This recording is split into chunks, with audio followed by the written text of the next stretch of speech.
السلام عليكم، ازيكم؟ يا رب تكونوا بخير. شايفين الوصفة اللي معايا سهلة وبسيطة ازاي؟ شايفين شكلها؟ شايفين ظهر البسكوت عاملة ازاي؟ انا هعمل النهاردة طبق من البسكوت.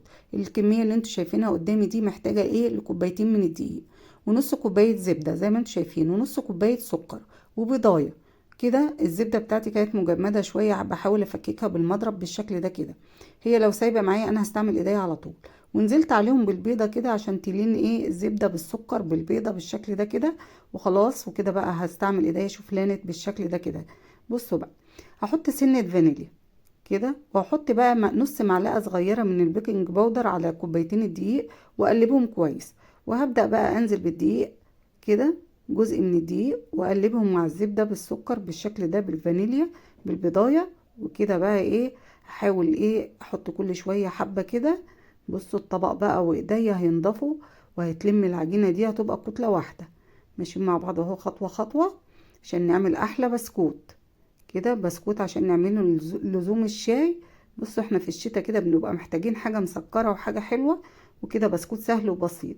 يا ريت يا جماعة تعملوا لايك وتفعلوا القناة عشان ينزل لكم كل جديد. شفتوا زي ما قلت لكم؟ بصوا ايديا، بصوا ايديا والطبق عملوا ازاي بالشكل ده كده. بصوا، عشان العجينة دي اعرف افردها، فانا هجيب كيس واحطها في الفريزر 10 دقايق، وجبت صاج ودهنته بالزبدة.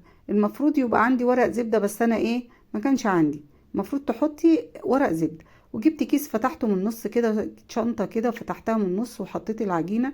وعندي غطا زمزمية كده بتاعت الولاد وشكلتها، وجبت خلة الخلة ديت ايه، وبدأت اغرز كده البسكوتة عشان ما تنفش معانا من ايه، من معلقه البيكنج باودر، نص معلقه البيكنج باودر اللي احنا حطيناها. وكده ببدا ايه، كل ما تخلص حته اعملها كده على قد حته حته صغيره على قد الرخامه، احطها في الكيس وافردها بالشكل ده كده، واقطعها ايه بالغطا اللي عندك ده، اي شكل عندك قطعيها. بصوا بالشكل ده كده. واجيب الخله وايه، واغزغزها يمين وشمال بالشكل ده كده. شايفين انا بعمل الكميه كلها قدامكم، حته حته صغيره كده على قد ايدك، وعلى قد الرخامه والمكان اللي انت شغاله فيه. بصوا كده بتطلع معايا، اروح حطها على طول في الصاج. واحنا عملنا الطبق اللي انتوا شايفينه ده بكوبايتين من الدقيق. وكده بقى ايه، خلصت الكميه كلها معاكم بالشكل ده كده. شايفين سهل وبسيط.